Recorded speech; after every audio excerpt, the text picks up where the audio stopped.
गुड़हल का जो पौधा होता है ये बहुत ही बेहतरीन फूल देने वाला पौधा होता है।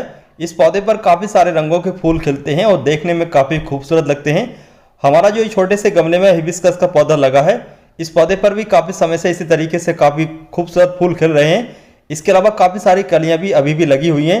आने वाले समय में इस पर इस तरीके से फ्लावरिंग होती रहेगी, क्योंकि हमने इसमें एक बहुत ही बेहतरीन ऑर्गेनिक फर्टिलाइज़र इस्तेमाल किया है। उसी के इस्तेमाल करने से हमारा ये हिबिस्कस का पौधा इसी तरीके से काफ़ी समय से फूल दे रहा है। लेकिन सबसे बड़ी यहाँ पर दिक्कत ये रहती है, जब आपके हिबिस्कस के पौधे पर फूल आना शुरू हो जाते हैं या फिर पौधे की ग्रोथ अच्छी तरीके से होने लगती है, तो गुड़हल के पौधे पर बीमारियाँ भी बहुत सारी आने लगती हैं। सभी बीमारियों को आप ऑर्गेनिक तरीके से आसानी से दूर कर सकते हैं, लेकिन उन सभी बीमारियों में सबसे जो बड़ी बीमारी है वो होती है वाइट कलर के जो कीड़े होते हैं, चिपचिपे, जिनको मिलीबग कहते हैं। मिलीबग के अटैक करने की वजह से आपके पौधे की कलियाँ धीरे धीरे सूख करके गिर जाती हैं। इसके अलावा जो पत्तियां होती हैं वो भी पीली होकर के झड़ने लगती हैं।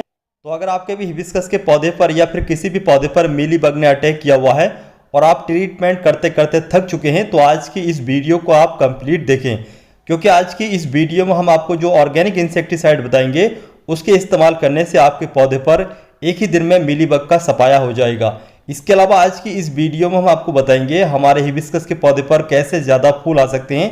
एक बेहतरीन ऑर्गेनिक फर्टिलाइजर भी बताएंगे, उसके इस्तेमाल करने से आपका जो हिबिस्कस का पौधा है उस पौधे पर अच्छी खासी फ्लावरिंग होना शुरू हो जाएगी। इसके अलावा अगर आप हमारी ये वीडियो फेसबुक पर देख रहे हैं तो हमारे पेज को लाइक, अगर यूट्यूब पर देख रहे हैं तो हमसे जुड़ने के लिए हमारे चैनल को सब्सक्राइब जरूर कर लें। हिबिस्कस या फिर दूसरे किसी भी पौधे से मिलीबग को आसानी से दूर करने के लिए हम आपको ऑर्गेनिक इंसेक्टिसाइड तो बताएंगे ही, लेकिन इसके अलावा जब आपके हिबिस्कस के पौधे पर इस तरीके से मिलीबग अटैक कर देता है तो आप उस पौधे को अपने हेल्थी पौधों से दूर रखें, क्योंकि हिबिस्कस के जो पौधे पर या फिर दूसरे किसी भी पौधे पर जब मिलीबग का अटैक होता है तो ये मिलीबग के जो कीड़े होते हैं दूसरे पौधों पर भी पहुंच जाते हैं। लेकिन यहाँ पर एक बात का ये ध्यान रखें, ये मिलीबग के जो कीड़े होते हैं ये ज़्यादा दूरी तक नहीं जा पाते हैं, बल्कि इनको दूरी तक ले जाने के लिए चींटियाँ काम करती हैं। चींटियों के पैरों में अंडे फंस जाते हैं और अंडे फंसने की वजह से चींटियाँ जब दूसरे पौधों पर पहुँचती हैं तो चींटियों के जो पैरों में अंडे फंसे होते हैं तो वो अंडे दूसरे पौधों तक पहुंच जाते हैं। छोटी या फिर जो भी बड़ी चींटियां होती हैं वो चींटियां इन वाइट कलर के मिलीबग के कीड़ों को खाना पसंद करती हैं। चींटियों को ये कीड़े काफ़ी पसंद होते हैं, इसलिए वो आपके पौधे पर आती हैं। जब आपके पौधे पर चींटियां आ जाती हैं तो चींटियां दूर घर नहीं बनाती हैं, बल्कि आपके पौधे में ही घर बना लेती हैं। पत्तों में या फिर नीचे अगर गमले में घर बनाएं तब तक तो ठीक है, लेकिन ये चींटियाँ क्या करती हैं, उसी पौधे को खाना शुरू कर देती हैं, उस पौधे को पूरी तरीके से खोखला कर देती हैं। जब आपका पौधा पूरी तरीके से चींटियाँ खोखला कर देती हैं तो आपके मिलीबग की अटैक की वजह से नहीं, बल्कि आपका जो पौधा पूरी तरीके से सूखता है वो इन चींटियों की वजह से सूखता है। तो आज की इस वीडियो में हम आपको इन चींटियों को भगाने का भी तरीका बताएंगे। चलिए देखते हैं आपको जो मिलीबग के दूर करने के लिए या फिर चींटियों को दूर करने के लिए ऑर्गेनिक इंसेक्टिसाइड तैयार करना है, उसको कैसे तैयार करना है। सबसे पहले जो हम ऑर्गेनिक इंसेक्टिसाइड बनाएंगे वो आपके पौधे पर जो सफ़ेद कलर के मिलीबग के कीड़े हैं उनको दूर भगाने के लिए बनाएंगे। तो सफ़ेद कलर के कीड़ों को दूर भगाने के लिए जो आपको ऑर्गेनिक इंसेक्टिसाइड तैयार करना है वो इस तरीके के चावल से तैयार करना है। चावल हमारे सभी के घर पर बनते हैं, तो चावल के द्वारा आप ऑर्गेनिक इंसेक्टिसाइड तैयार कर सकते हैं। चावल जब पक जाते हैं तो चावल का माड़ ज़्यादातर लोगों के घर पर उतरता है, माड़ या फिर पीच भी बोलते हैं। तो उस माड़ या पीच को आप अपने हेल्थ के हिसाब से अलग अलग तरीके से फ़ायदे के हिसाब से इस्तेमाल करते होंगे, लेकिन हम यहाँ पर हेल्थ बेनिफिट की बात नहीं कर रहे हैं, बल्कि मिलीबग के कीड़ों को दूर भगाने की बात कर रहे हैं। तो मिलीबग के कीड़ों को दूर भगाने के लिए आपको माड़ तैयार करना होगा। तो हमने यहाँ पर 50 ग्राम इस कटोरी में चावल ले रखे हैं। चावल को चलिए पका लेते हैं, और पकाने के बाद माड़ जब उतरेगा उसको उतारने के बाद दूसरे तरीके से हम आपको बताएंगे कैसे कैसे इस्तेमाल करना है और कैसे आपको चींटियों को भगाना है। इस बर्तन में हमने 500 ml वाटर ले रखा है। 500 ml वाटर में 50 ग्राम चावल अच्छे तरीके से उबाल लेंगे, और उबालने के बाद जब हमारा माड़ तैयार हो जाएगा तो हम उसको अच्छे तरीके से छानने के बाद किसी भी स्प्रे बोतल में भरेंगे। स्प्रे बोतल में भरने के बाद पौधे पर जो कीड़े लगे हैं उन पर स्प्रे करेंगे। तो चलिए सबसे पहले हम माड़ तैयार कर लेते हैं। इस बर्तन में चावल अच्छे तरीके से बनने के बाद हमारा जो माड़ है वो भी तैयार हो चुका है। चलिए अब हम इस माड़ को छान लेते हैं। माड़ को छानने के लिए हम यहाँ पर सूती कपड़े का इस्तेमाल कर रहे हैं। माड़ को छानने के लिए आपको जो चाय चलनी होती है उसका इस्तेमाल नहीं करना होगा। चाय चलनी में आपका जो माड़ है वो अच्छे तरीके से नहीं छन पाएगा, बल्कि मोटा मोटा छनेगा। जब माड़ मोटा मोटा छनेगा चाय चलनी में तो आपका जो स्प्रे पंप है वो ख़राब हो जाएगा। तो इसलिए ख़ास तौर से ध्यान रखें, आपको जो माड़ छानना है वो इस तरीके से किसी भी सूती कपड़े से छानना है। और छानने के बाद आप किसी भी स्प्रे बोतल में भर लीजिए। स्प्रे बोतल में भरने के बाद इस माड़ को आप हर तीसरे से चौथे दिन अपने पौधे पर इसका स्प्रे करें। इसके स्प्रे करने से आपके पौधे पर जो मिलीबग के कीड़े हैं वो बहुत ही आसान तरीके से दूर हो जाएंगे। वैसे तो इसके इस्तेमाल करने से एक ही बार में मिलीबग के कीड़े दूर हो जाते हैं, लेकिन अगर नहीं होते हैं तो आप 2 से 3 बार भी इसका इस्तेमाल कर सकते हैं।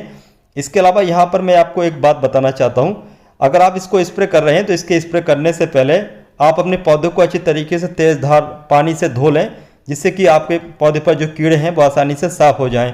इसके अलावा जो अंडे हैं वो अंडों को ये हमारा ऑर्गेनिक इंसेक्टिसाइड आसानी से दूर कर देगा। अब चलिए बात करते हैं, अगर हम मिलीबग के कीड़ों को दूर कर लेते हैं लेकिन उसके साथ साथ जो चींटियाँ हैं वो चींटियाँ नहीं जाती हैं, तो उन चींटियों को दूर करने के लिए हमें क्या करना चाहिए। तो चींटियों को दूर भगाने के लिए आपको इस ऑर्गेनिक इंसेक्टिसाइड के साथ जो विनेगर होता है, जो सिरका होता है, उसका इस्तेमाल करना होगा। हमारे पास जो ये ऑर्गेनिक इंसेक्टिसाइड है ये 50 ml है, तो 50 ml में आप 5 ml सिरका इस्तेमाल कर लीजिए, अच्छी तरीके से घोल लीजिए और घोलने के बाद अपने पौधे पर उसका स्प्रे करिए। हिबिस्कस या फिर दूसरे किसी भी पौधे पर अगर चींटियों ने हमला कर रखा है तो आप इस तरीके का कोई भी विनेगर ले सकते हैं, एप्पल विनेगर हो या फिर कोई भी जामुन का विनेगर हो। इसके इस्तेमाल करने से आपके पौधे पर चींटियाँ आसानी से भाग जाएंगी। इसकी जो तीखी खुशबू होती है, इसकी तीखी खुशबू से आपके पौधे से चींटियाँ आसानी से दूर हो जाती हैं।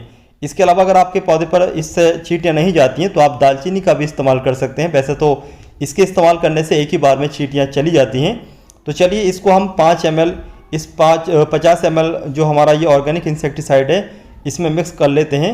और मिक्स करने के बाद आपके पौधे पर जो जहाँ जहाँ चींटियाँ हैं, जहाँ चींटियों ने अपना घर बना रखा है, तो घर के आसपास इसका छिड़काव कर दें। इसके छिड़काव करने से आसानी से चींटियाँ दूर भाग जाएंगी।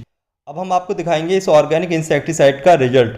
तो हमने इस पौधे पर सुबह ही स्प्रे किया था। स्प्रे करने के बाद यहाँ पर अब ये शाम की शूटिंग है, शाम की वीडियो बन रही है।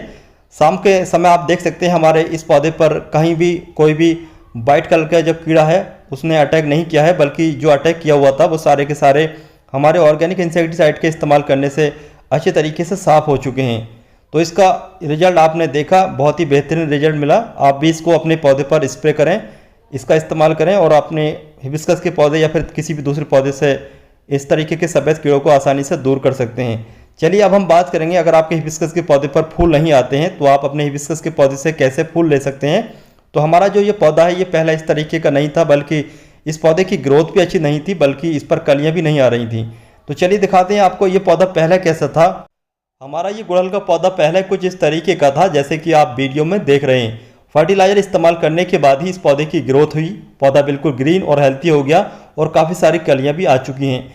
इसके अलावा जैसे कि आप देख सकते हैं पहले हमारे इस पौधे की पत्तियां भी पीली पीली सी पड़ रही थी। पौधे की जो टहनियां हैं उन टहनियों की ग्रोथ भी नहीं चल रही थी, ना ही इस पर किसी तरह का कोई फूल न कलियां थी। गुड़हल के पौधे की अच्छी ग्रोथ के लिए, अच्छी फ्लोरिंग के लिए जो आपको ऑर्गेनिक फर्टिलाइज़र घर पर तैयार करना है, उस फर्टिलाइज़र को तैयार करने के लिए हमने यहाँ पर इस जग में 2 लीटर पानी ले रखा है। 2 लीटर पानी में हम लगभग 30 ग्राम मस्टर्ड केक यानी कि सरसों की खली को इस पानी में डाल देंगे 24 से 48 घंटे के लिए। 24 या फिर 48 घंटे के बाद आप इस फर्टिलाइज़र को अपने पौधों में इस्तेमाल कर सकते हैं। लेकिन यहाँ पर एक बात का ये ध्यान रखें, आप जब मस्टर्ड केक इस पानी में डाल दें तो पानी में डालने के बाद सुबह शाम या फिर 3 से 4 घंटे के अंतराल पर इसका जो पानी है उसको अच्छे तरीके से हिलाते रहें, जिससे कि आपका जो फर्टिलाइज़र है वो बन करके सही तरीके से तैयार हो सके। अगर आप इसको अच्छे तरीके से मिक्स नहीं करेंगे, किसी डंडे की मदद से नहीं चलाएंगे, तो आपका जो फर्टिलाइज़र है वो अच्छे तरीके से नहीं रेडी हो पाएगा। पौधे की मिट्टी में फर्टिलाइज़र इस्तेमाल करने से पहले अच्छे तरीके से देख लें आपके पौधे की मिट्टी में कोई अनवांटेड पौधे, घास वगैरह तो नहीं उगाई है। तो घास वगैरह जो भी अनवांटेड पौधे हैं या फिर सूखी पत्तियां या फिर इन्फेक्टेड पत्तियां हैं, उन सभी सूखी पत्तियों को, इन्फेक्टेड पत्तियों को निकाल दें इस तरीके से। और निकालने के बाद लगभग 2 इंच गहरी अच्छे तरीके से गुड़ाई कर लीजिए। गुड़ाई करने के बाद आप अपने पौधे की मिट्टी में इस ऑर्गेनिक फर्टिलाइज़र को इस्तेमाल कर सकते हैं। अगर आप ज़्यादा फ्लोरिंग चाहते हैं तो आप इसको 3 से 4 दिन के अंतराल पर इस्तेमाल करें। इसके इस्तेमाल करने से आपके पौधे की ग्रोथ भी होगी, क्योंकि इसके अंदर काफ़ी सारा नाइट्रोजन होता है और इसके अलावा पोटेशियम फास्फोरस भी होता है, जो कि आपके हिबिस्कस के पौधे के लिए चाहिए होता है। लेकिन अगर आपके हिबिस्कस के पौधे की पत्तियां ज़्यादा पीली पड़ रही हैं तो आप इसके लिए एप्सम सॉल्ट भी इस पानी में मिला सकते हैं। एप्सम सॉल्ट की कमी यानी कि मैग्नीशियम की कमी की वजह से भी आपके हिबिस्कस के पौधे की पत्तियां पीली हो सकती हैं। इसके अलावा किसी बीमारी की वजह से भी पौधे की पत्तियां पीली पड़ जाती हैं तो आप चाहें तो एप्सम सॉल्ट का इस्तेमाल कर सकते हैं। तो दोस्तों आज की इस वीडियो में बताया गया ये ऑर्गेनिक इंसेक्टिसाइड मिलीबग को दूर करने के लिए और इसके अलावा हिबिस्कस के पौधे से ज़्यादा फ्लोरिंग के लिए, हिबिस्कस के पौधे की अच्छी ग्रोथ के लिए बताएगा। ये ऑर्गेनिक फर्टिलाइजर आपको कैसा लगा, इसके बारे में आप हमें कमेंट बॉक्स में कमेंट करके ज़रूर बताइए। इसके अलावा अगर आपको वीडियो पसंद आती है तो वीडियो को लाइक और अपने दोस्तों या फिर रिश्तेदारों के साथ शेयर करें। अगर आपको ये वीडियो पसंद नहीं आती है तो आप चाहें तो वीडियो को डिसलाइक भी कर सकते हैं। चलिए चलते हैं, फिर मिलते हैं अगली वीडियो में, तब तक के लिए बाय।